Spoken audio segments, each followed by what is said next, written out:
F block Madhuban Bapudham. बहुत सारे मकान यहाँ पर बन गए हैं। 90 मीटर का साइज़, 60 मीटर का साइज़। ये सीधी सड़क आ रही है गोविंदपुरम की तरफ से। ये टंकी वाला पार्क है। बहुत सुंदर प्लॉट है ये 60 स्क्वायर मीटर के। इनके जस्ट पीछे पार्क है। एफ ब्लॉक लोग घर बनाने के लिए यहाँ पर प्लॉट्स लेना चाहते हैं। ये मकान आप देख रहे हैं जो पीछे, ये 60 मीटर का है। और क्योंकि ये सड़क पर, बिल्कुल सड़क के बराबर में ये प्लॉट है, तो यहाँ पर लोग पसंद कर रहे हैं अपने घर बनाने। और बिल्कुल गोविंदपुरम के पास में ही और स्वर्ण जयंतीपुरम के पास में ही ये एफ ब्लॉक है। रेट्स का बहुत ज़्यादा फ़र्क है। स्वर्ण जयंतीपुरम में 90 मीटर का प्लॉट मिलना असंभव सा हो रहा है, गोविंदपुरम में असंभव सा हो रहा है प्लॉट मिलना। क्योंकि 90 मीटर का एक ऐसा साइज़ है जिसमें एक अच्छा घर, बहुत अच्छा घर बन जाता है।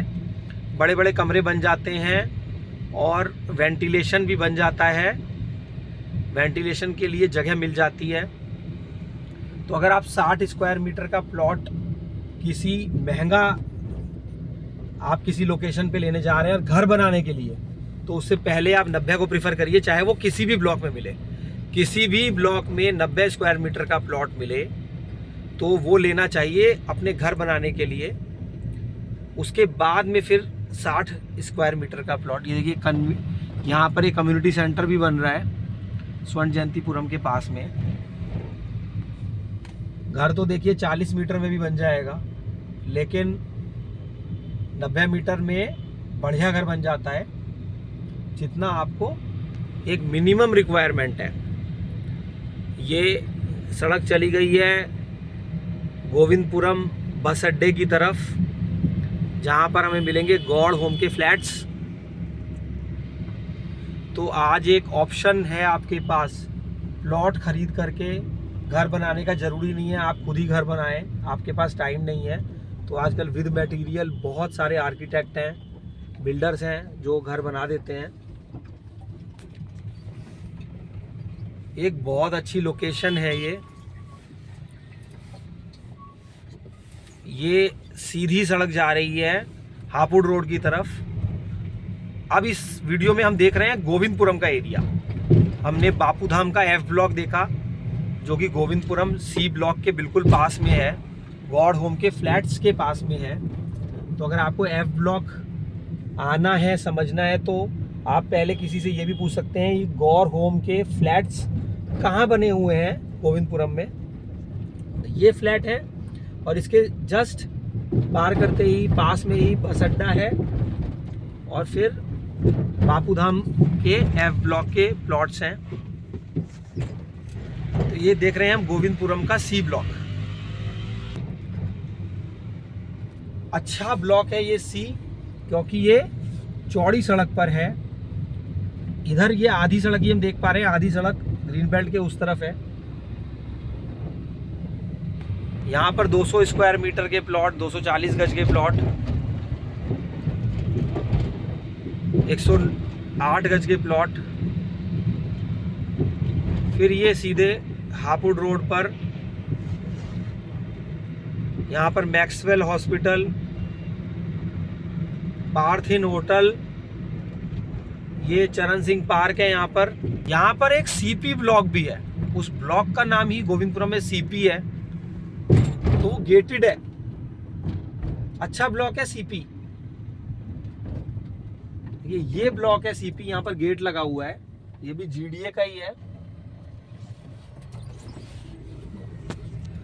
इंफॉर्मेटिव वीडियो है, कोई भी फैक्ट्स हैं वो आपको खुद क्लियर करने होंगे। बेस्ट ऑफ द नॉलेज बनाए जा रहे हैं ये वीडियो, लेकिन वीडियो में कोई ये मिस्टेक भी हो सकती है कि शायद मैं कोई बात आपको प्रॉपर ना बता पा रहा हूँ। ये आकांक्षा के मकान है, इस एरिया को आकांक्षा बोलते हैं। इसमें क्या है कि सामने ग्रीन बेल्ट है और उसको ग्रीन बेल्ट को डेवलप कर लिया गया है। यहाँ पर पार्क, बैठने का स्पेस लोगों ने बना लिया है। तो ग्रीन बेल्ट आप डेवलप कर रहे हैं तो शायद कर ही सकते हैं, आप उसकी सुंदरता बढ़ा रहे हैं। इसी तरीके के आपको ग्रीन बेल्ट के प्लॉट मिलते हैं ई ब्लॉक मधुबन बापूधाम में। देखिए ध्यान से सुनिए। अभी क्योंकि यहाँ पर ये ग्रीन बेल्ट डेवलप हो गई है, तो इसके जो सामने के घर हैं बहुत प्राइस और बहुत अमूल्य घर हैं ये। इसी तरीके से ई ब्लॉक मधुबन बापू धाम जो कि बुनकर मार्ट के सामने है, वहाँ पर भी ग्रीन बेल्ट है। वो वन विभाग की ग्रीन बेल्ट है। मैं ये तो नहीं कह सकता कि आप उसको इस तरीके से डेवलप कर सकते हैं, लेकिन जैसा मेरा अनुमान है तो अगर आप वहाँ पर घास लगाते हैं तो शायद कोई ना मना करे। इस वक्त हम देख रहे हैं गोविंदपुरम का एरिया, बहुत पसंद करते हैं लोग गोविंदपुरम को। देखिए यहाँ पर फौजी ढाबा, ये फौजी ढाबा, खाना यहाँ का अच्छा है। ये सड़क सीधे चली जाएगी DDPS स्कूल पर। बहुत अच्छा स्विमिंग पूल है DDPS में, बिल्कुल साफ सुथरा स्विमिंग पूल है। तो देखिए गोविंदपुरम इतना क्यों बस गया है, क्योंकि हापुड़ रोड से कनेक्टेड है। जहाँ ट्रैफिक, जहाँ पे आना जाना इजी होता है, तो वहीं पे लोग अपना घर बनाना प्रेफर करते हैं। ये है DDPS स्कूल। गोविंदपुरम का सिग्नेचर स्वीट मॉल और वहाँ का बीकानेर वाला, आप जरूर आइएगा।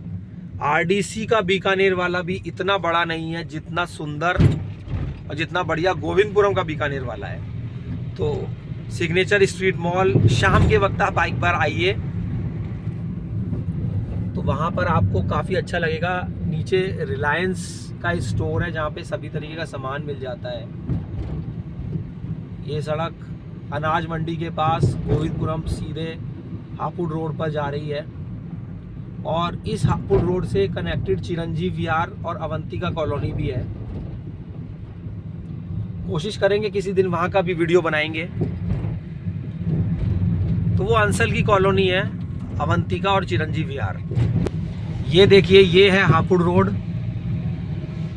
एक टाइम पर अभी भी देखिए डिमांड है चिरंजीव विहार और अवंतिका की, लेकिन एक बार वो हॉट डिमांड में थे, क्योंकि गाजियाबाद पहले कविनगर, राजनगर, शास्त्री नगर तक सीमित था। फिर उसके बाद में कॉलोनी आई चिरंजीव विहार, अवंतिका, तो वहाँ तक भी लोगों ने फिर गोविंदपुरम की तरफ लोग मूव करे। अब मेरठ रोड से सबसे पहले पड़ेगा मधुबन बापू धाम, फिर उसके बाद में स्वर्ण जयंतीपुरम, गोविंदपुरम। तो स्वर्ण जयंतीपुरम भी लोगों ने खूब पसंद किया, खूब वहाँ पे मकान बने, खूब डिमांड है वहाँ पर, क्योंकि उसके सामने सिटी पार्क है। तो गाजियाबाद की वैसे सारी कॉलोनीज़ बहुत अच्छी हैं, लेकिन ये डिपेंड करता है कि आपका वर्क प्लेस कहाँ पर है, या कह सकते हैं कि आपको कहाँ रिलेटिव्स आपके हैं। और लेकिन बात करें अगर कनेक्टिविटी की, तो जो भी कॉलोनी, अगर मेरठ रोड पर हम जल्दी पहुँचते हैं। अब ये चीज़ तो कहना बेकार है, कई लोग कहते हैं कि वहाँ तो इतना रेट नहीं है, यहाँ तो इतना रेट नहीं है।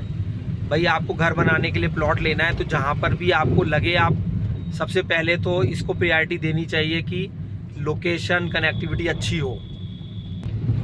अभी हापुड़ रोड से मैं एंटर हो गया हूँ। ये शास्त्री नगर पड़ रहा है राइट हैंड में। शास्त्री नगर का E ब्लॉक है इधर, और इधर शास्त्री नगर का F ब्लॉक है। ये F ब्लॉक है, ये E ब्लॉक है। यहाँ पर मदन स्वीट्स है, ऐसा बड़ी ये मिठाई की दुकान है जहाँ पर खाना भी मिलता है। एक बार आप जरूर आइएगा मदन हलवाई पर। ये देखिए मदन, पहले कुछ साइज इसका छोटा था, लेकिन अभी ये काफ़ी बड़ा बना दिया है। मदन, न्यू मदन स्वीट्स लिखा हुआ है। ये सीधे हम जाएंगे तो आ जाएगा चिरंजीव विहार और अवंतिका। तो ये सीधे यहाँ पर राइट में पड़ेगा चिरंजीव विहार और लेफ्ट में पड़ेगा अवंतिका। अवंतिका 1 और अवंतिका 2। अभी चलते हैं यहाँ पर लेफ्ट में। देखिए अब मैं बढ़ गया हूँ अवंतिका की तरफ। देखिए दो चीज़ होती हैं, एक चीज़ होती है डेवलपमेंट, एक होती है कनेक्टिविटी। अब डेवलपमेंट बोलेंगे कि मकान कहाँ बने हुए हैं, और जो नई कॉलोनी होती है वो पुरानी से थोड़ा बेटर योजना या कुछ उसमें अच्छा प्रयास किया जाता है। तो अब ये पूरा डेवलप्ड है, अवंतिका पूरा डेवलप्ड है। डेवलप्ड का मतलब कि यहाँ पे मकान बन चुके हैं, लेकिन ये मेरठ रोड के पास में नहीं है। तो अब देखिए, अगर आप घर बनाते हैं तो मेरठ रोड तक जाने में 10-15 मिनट लगते हैं। तो 15 मिनट और जाना, 15 मिनट आना, आधा घंटा भी बहुत इम्पोर्टेंट होता है। तो टाइम भी ज़रूरी है।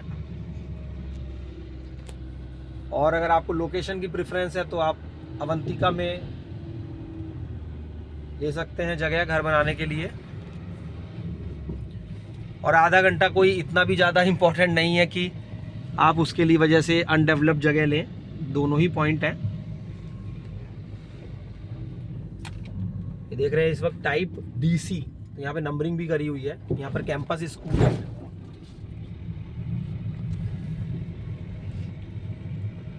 अवंतिका कॉलोनी देख रहे हैं हम इस वक्त। अवंतिका का फेज़ 1, यहाँ पर फेज़ 1 और फेज़ 2, सामने बिल्कुल कैंपस स्कूल है। यहाँ पर सारे रेट गज में हैं। लोग बताएंगे इतने 1000 रुपये गज, इतने 1000 रुपये गज, ऐसे यहाँ पर प्लॉट्स रीसेल होते हैं। तो अगर आपको कुछ कम प्राइस चाहिए तो आपको स्वर्ण जयंतीपुरम, गोविंदपुरम, मधुबन बापूधाम की तरफ बढ़ना होगा। ज़्यादा प्राइसेस चाहिए तो कविनगर, शास्त्री नगर, राजनगर।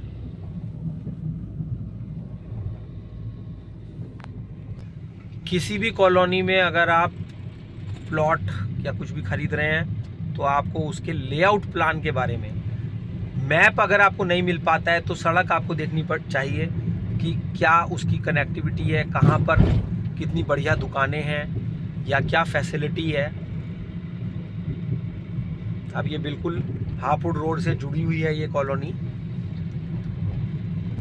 ये सारा ट्रैफिक देखिए हापुड़ चुंगी की तरफ जा रहा है, लेकिन जब वो मधुबन बापूधाम का फ्लाईओवर बन जाएगा तो शायद, क्योंकि ये मेरठ रोड पर जा रहे हैं सब लोग, तो जो NDRF वाली रोड है हरसाम वाली, उधर से कट मिल जाएगा हापुड़ रोड से NDRF रोड, और उसके बाद मधुबन बापूधाम होते हुए सीधे फ्लाईओवर से मेरठ रोड पर। तो बहुत सी गाड़ियां ऐसी हैं कि वो इधर से ही अभी जा रहे हैं, क्योंकि फ्लाईओवर नहीं बना है तो वहाँ रेल का फाटक पड़ता है। कई लोगों को लगता है कहीं रेल का फाटक बंद ना हो, लेकिन मैं ये उम्मीद करता हूँ कि जब वो फ्लाईओवर बन जाएगा तो जितनी भी ये गाड़ियाँ जा रही हैं वो सारा का सारा ट्रैफिक मधुबन बापूधाम से होकर के ही जाएगा। अब ये सीधे जा रहे हैं हम हापुड़ चुंगी की तरफ।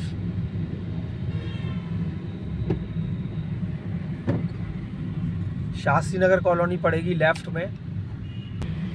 अगर आप कोई प्लॉट परचेज करना चाहते हैं तो consultancy is free of cost, और आप खाली कंसल्टेंसी लेना चाहते हैं तो वो फिर वो पेड हो जाती है। तो चैनल को सब्सक्राइब करें अगर आपको वीडियोस पसंद आते हैं तो। ये हापुड़ चुंगी के बिल्कुल हम पास में आ गए हैं। अभी क्यों पसंद कर रहे हैं लोग गाजियाबाद को, क्योंकि देखिए इसकी दिल्ली से अच्छी कनेक्टिविटी है।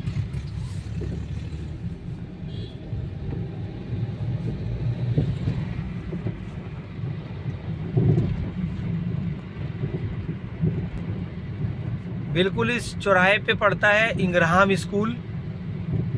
यहाँ पर एक लॉन टेनिस का कोर्ट भी बना हुआ है हापुड़ चुंगी चौराहे पे। तो अगर आप लॉन टेनिस के शौकीन हैं या स्पोर्ट्स प्रेमी हैं तो आप एक बार आ सकते हैं यहाँ पर। ये हापुड़ चुंगी चौराहा है, और वो जो रेड कलर से आप देख रहे हैं वो इंग्रहाम इंग्लिश स्कूल है। ये हापुड़ चुंगी से सड़क टर्न हुई है, लेफ्ट हैंड पर पड़ेगा राजनगर, राइट में पड़ेगा सेक्टर 23 संजय नगर, और सीधे ये सड़क चली जाएगी राजनगर एक्सटेंशन, जहाँ पर इंटरनेशनल क्रिकेट स्टेडियम प्रपोज्ड है, बनेगा।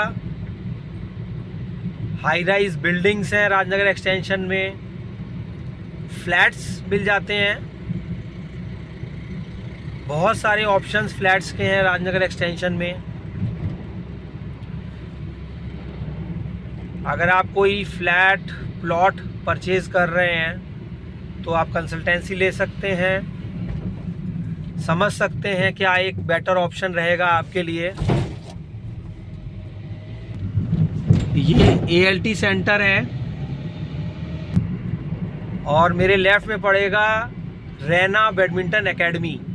तो भारतीय धुआंधार बल्लेबाज सुरेश रैना की फैमिली का रैना बैडमिंटन एकेडमी और रैना प्ले स्कूल अभी हम देखेंगे। जस्ट मुड़ गया हूँ मैं सेक्टर 12 में, तो 12/50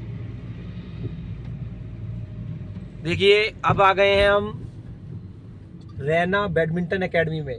तो अगर आपको बैडमिंटन का शौक है तो आप यहाँ आ सकते हैं। देखिए लिखा है यहाँ पे रैना क्लासेस। यहाँ पर शूटिंग रेंज है जहाँ से इंटरनेशनल प्लेयर्स निकल रहे हैं और इंडियन टीम को लीड कर रहे हैं। रैना फिटनेस क्लासेस, यहाँ पर मिलेगा आपको जुम्बा, एरोबिक्स, योगा। तो एक बार रैना सुरेश रैना की जगह पर आपको आना जरूर है, एक बार आना बनता है यहाँ पर। तो जुम्बा क्लासेस बहुत अच्छी होती हैं यहाँ पर। अंकुश कपूर यहाँ पर सिखाते हैं जुम्बा, जो कि बहुत ही फेमस एक ब्रांड नेम है गाजियाबाद में। तो क्वालिटी ऑफ जुम्बा या शूटिंग इंटरनेशनल स्टैंडर्ड्स के हिसाब से इन्होंने कोशिश करी है शूटिंग रेंज को बनाने की। और अगर आप नेट पे सर्च करेंगे दिव्यांशी धामा, दीपेंद्र, तो आपको कुछ ऐसे नाम हैं जिन्होंने मेडल्स जीते हैं भारत के लिए और वो भारत की टीम के मेंबर हैं। तो वो रैना बैडमिंटन एकेडमी से, रैना शूटिंग एकेडमी से ही निकले हैं। बाकी देखिए फैक्ट्स आपको क्लियर करने होंगे कि मैं बोल दूं कि दिव्यांशी धामा यहाँ से निकली हैं और बट उन्होंने सीखा जरूर है यहाँ पर।